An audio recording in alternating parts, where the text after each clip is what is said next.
as we close out this year and realizing we're halfway through the last month of the year, some people are starting their periods right now and realizing like it's physiologically impossible to get a positive pregnancy test before the end of the year. And as we talked about at the beginning of the month, like that can lead to almost this feeling of despair or hopelessness, or like, why even bother? Like, why should I keep eating healthy? Why should I keep exercising if like this year is off the table?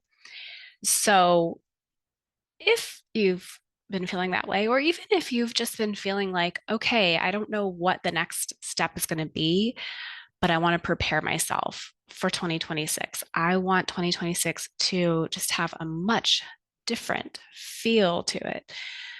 This episode is for you.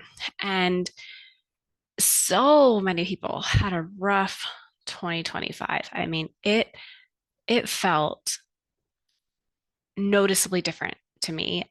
This is like I'm entering my 13th year of practice as of July 2025, and arguably the things that people went through this year were like next level hard, layers and layers of loss and struggle and suffering. And holy shit, like we're so ready to be done with 2025. And I'm not an astrologer, and I don't know that much about astrology, but I have just happened to like see over and over again people sharing about 2025 being the year of this snake and the year of shedding, and that it feels like really uncomfortable and vulnerable and hard. And as we enter 2026 into the year of the horse, that there is going to be a lot of positive momentum. And I sure hope that's fucking true. Like, I am so ready for that. And you know what? Whether or not those astrological symbols are true, I think we also have to remember that, like, we are creators of our universe. Like, we actually have choice in how we deal with the hard things.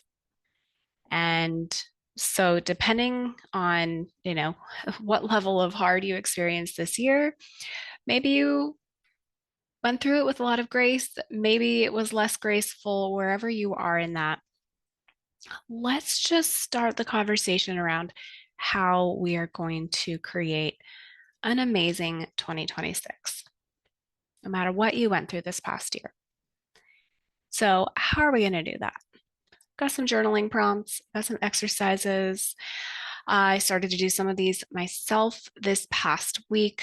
So last week, I was up in Phoenix for the Business by Design annual conference. I actually only went to one of the 3 days because I wanted to spend extra time with my own family last week, and I wanted to spend some time with one of my friends who lives near where the conference was, who is going to be moving out of country soon. And I've been in my feels about that.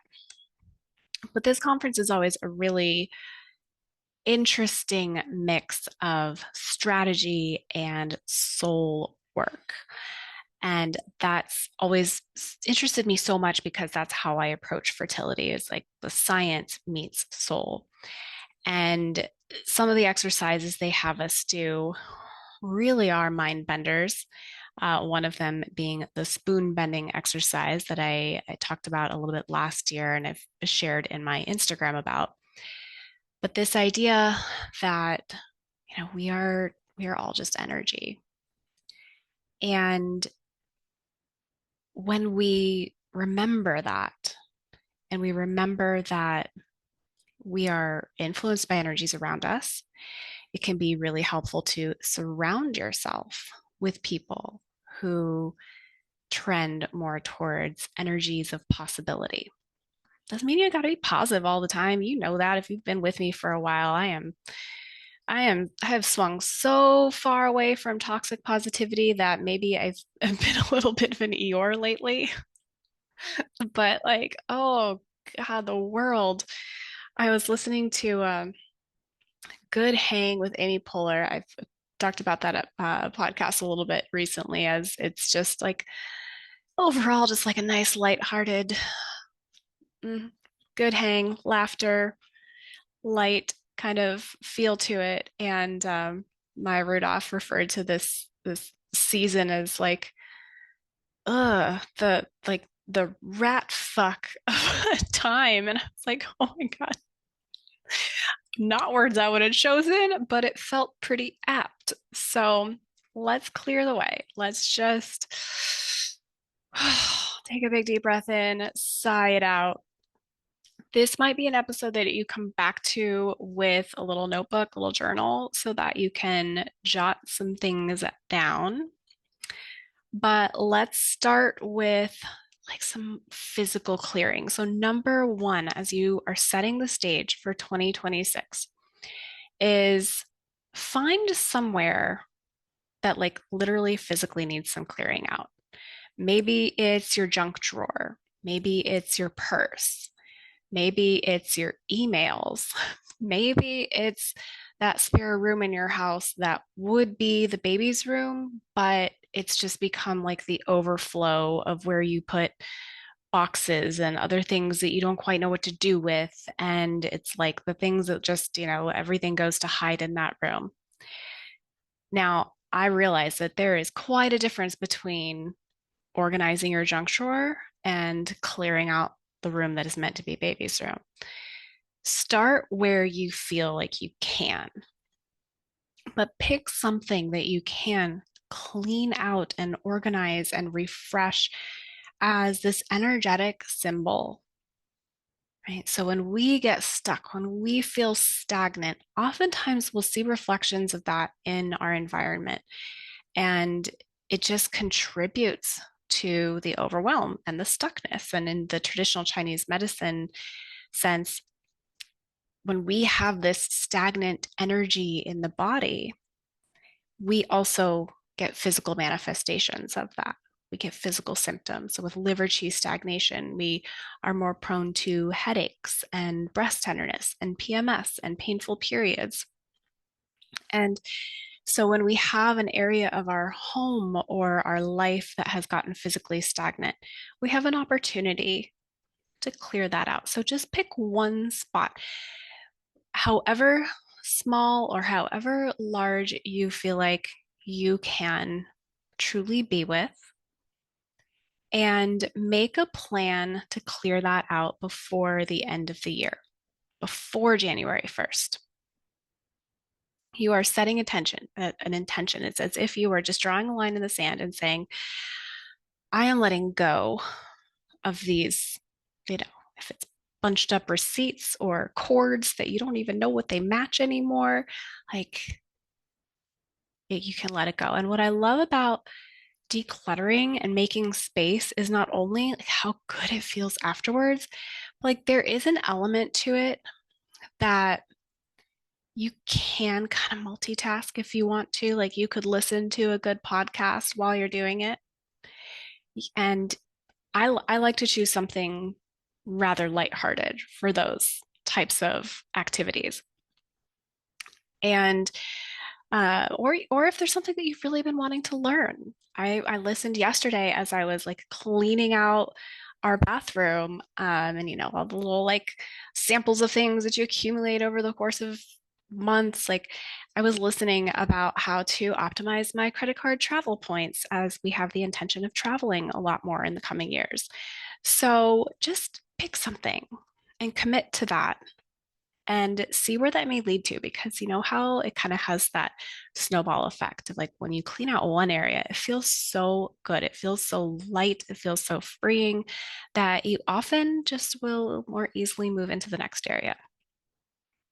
Now, if you're cleaning out a bigger space, like for example, if you have that spare room in your house that has just started to accumulate and you're going to need some help moving things around, this, next couple weeks, like, will give yourself time to do that. So if you need to have a girls' night to say, hey, like, I've just gotten kind of stuck in this area, like, can we come over and just I'll have some apps ready and we can just like plow through this and be able to like laugh about some of this junk that's accumulated. See how you can incorporate some connection and some fun if there's an area of clean out that feels a little more overwhelming. And trust that, I think we all probably have those friends whose houses are like spotless 24/7. And like maybe you would worry about them judging you if you have an area that got a little like less than spotless. Maybe that's not the friend you invite over, but overwhelmingly, I have found that like those friends don't care about what anyone else's house looks like. Like their house is that way, or maybe your house is already that way as part of your own coping mechanism, right? And it is a way that you have learned to deal with control and anxiety. Is like if I can keep my environment really tightly controlled, then at least that's one thing I'm doing okay. And if that's where you land, you're like, girl, my wallet doesn't need to get cleaned out. It is pristine all the time. Like, great. Maybe that piece doesn't apply to you. Maybe there's something else to let go of instead. So, moving on from our suggestion of finding somewhere that you can organize and clear out and refresh, let's move into a journaling prompt. And this is, kind of a segue from our people who are, keep things very tight and controlled and neat all the time. Maybe there's something else to let go of. It's true for all of us. There is likely something from 2025 that you are ready to be done with, that you are ready to let go of, that you are ready to leave in the past. So if you have an opportunity right now to pause and just write this question down, you don't have to answer it fully in this moment, or if you feel inspired to, pause the episode, give yourself a few minutes. What is one thing that you really want to let go of and you want to leave in 2025? You're not taking it with you into 2026. And maybe it popped into your mind that you want to let go of self-judgment. Maybe it popped into your mind that you want to let go of criticizing yourself or others.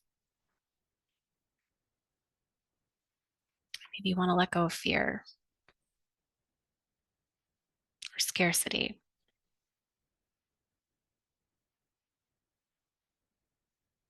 Maybe nothing jumped into your mind immediately, but if you were to pause and take a few breaths with a hand on your heart, and just ask yourself out loud, what am I ready to let go of? Just notice the first thing that pops into your mind.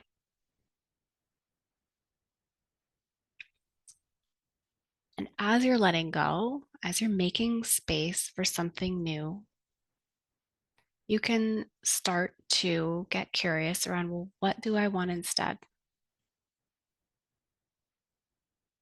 Maybe instead of judgment or criticism, it's curiosity and connection.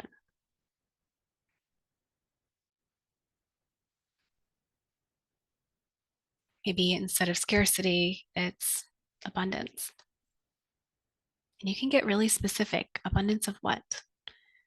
Abundance doesn't just have to mean money, right? It can be an abundance of joy, an abundance of connection, an abundance of understanding, an abundance of delicious food, an abundance of laughter.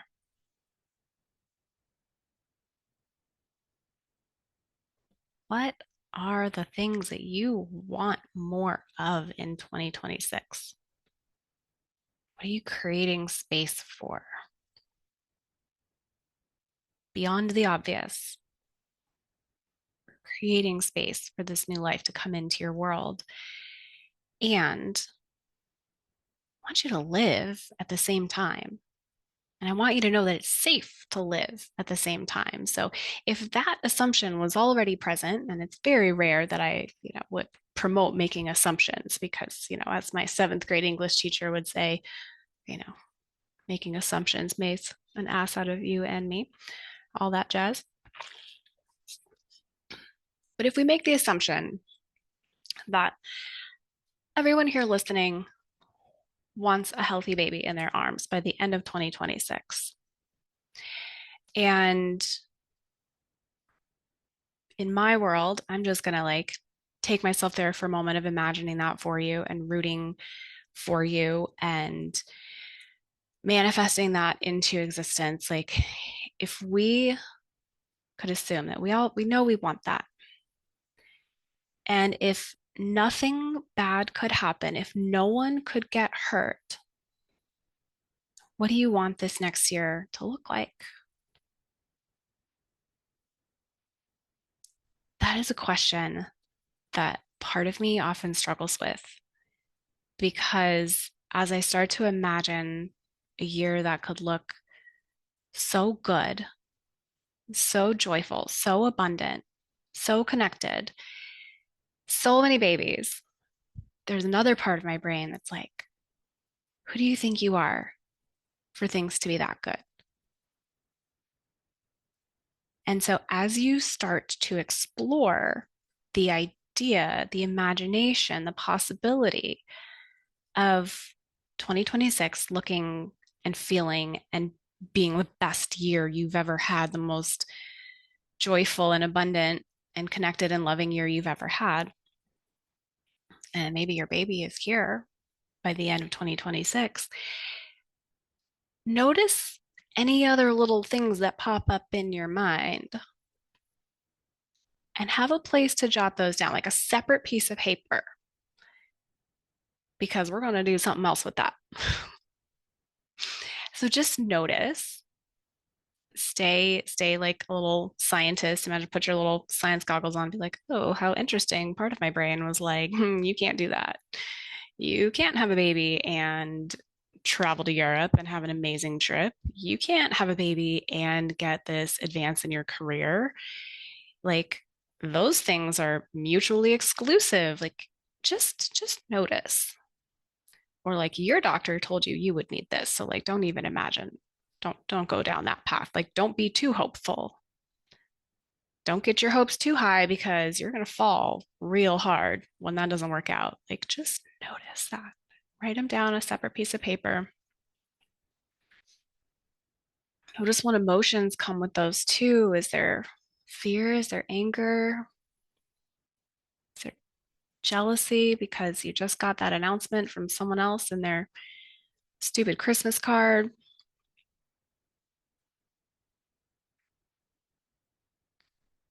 So those things that popped up as you started to imagine and lean into the best year possible, those little things are often what was living subconsciously already, right? They were informing how you show up. And because 90% of the way that we act and believe and our habits are all informed by our subconscious, we're not just sitting there festering on those all the time, but maybe it's time to add those to our letting go column.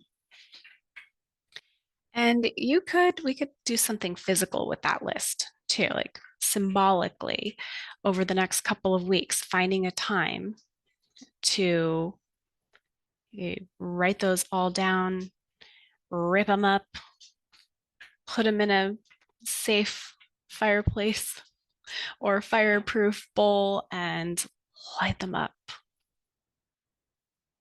Watch it dissipate.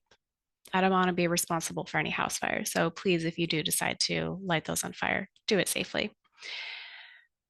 But sometimes just the act of like watching those limiting beliefs and negative emotions just go up in flames, it feels cathartic. I've always been a little bit of a pyro, so I like doing those types of exercises. It does have this deeper sense of release for me, but maybe there's a different version of that for you that would feel more profound. And I want you to lean into your intuition on what that might look like. And if you've had no practice, like, well, what does that even mean? Lean into my intuition. then we probably need to spend some more time together, because that is one of my favorite things to help people do, is to learn how to listen, connect with, and follow their intuition, especially on a fertility journey. There's almost nothing like an infertility journey or fertility struggles to highlight the dissonance that someone might have in their intuition. And we've got other episodes that dive more into that you can look towards in the past if you have questions on that. And at least once a year, we do a workshop on your intuition and nervous system. So look ahead, make sure you're on my email list. We can drop the link to join my email list in the show notes. But that's something that just getting curious around, what does my intuition guide me towards in my release? What would allow me to let this go more fully?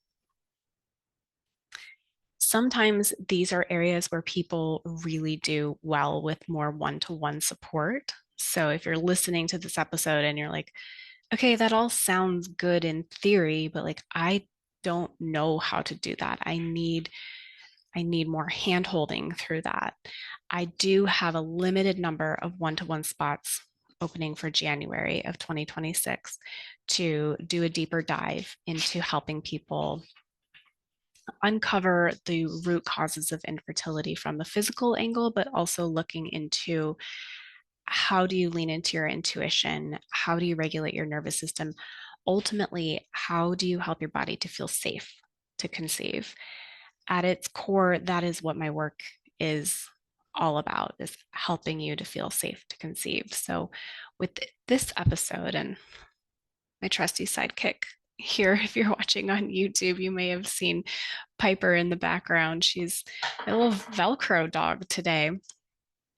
I think she's already a Velcro dog, and she understands when people are in their feels. And yeah, this season has really had me in my feels. So she's been extra sticky, extra clingy with me. And when her tail whaps things, you're probably hearing all these clunking sounds in today's episode. Sorry about that. Uh, but let's just recap how we're going to start preparing for 2026. So, number one, finding somewhere or something in your home or that's connected to you frequently, like your purse, your wallet, your email list, that needs to get cleaned out, where we need to move some of the old stuck energy out, old objects that aren't serving our higher purpose anymore. Let's clear that out. Let's refresh. Number two, and this is more of a journaling piece. What are you ready to let go of? What are you going to leave behind in 2025?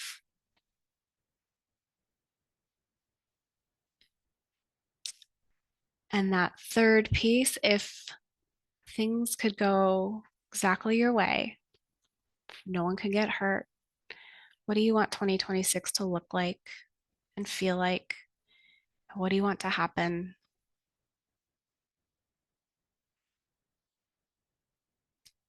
And I really invite you to spend some time with that one, like really flesh it out on paper and get granular in the sensory experience of it. Like, literally, what does it look like? What colors are there? What does the lighting look like when these things are happening that you want to happen? Are there any sounds that you notice? Like, is there laughter? Is there music? Is it really quiet and peaceful? Are there any smells that you would be aware of in this future that you are designing? And finally, as you imagine that all the goodness coming your way over the coming year, what are the little things that pop in from your brain that are like, you can't have this? And what do you want to do with that list? Some people release so easily that it is just like pop, done. I'm pretty jealous of those folks. It hasn't always happened that easily for me.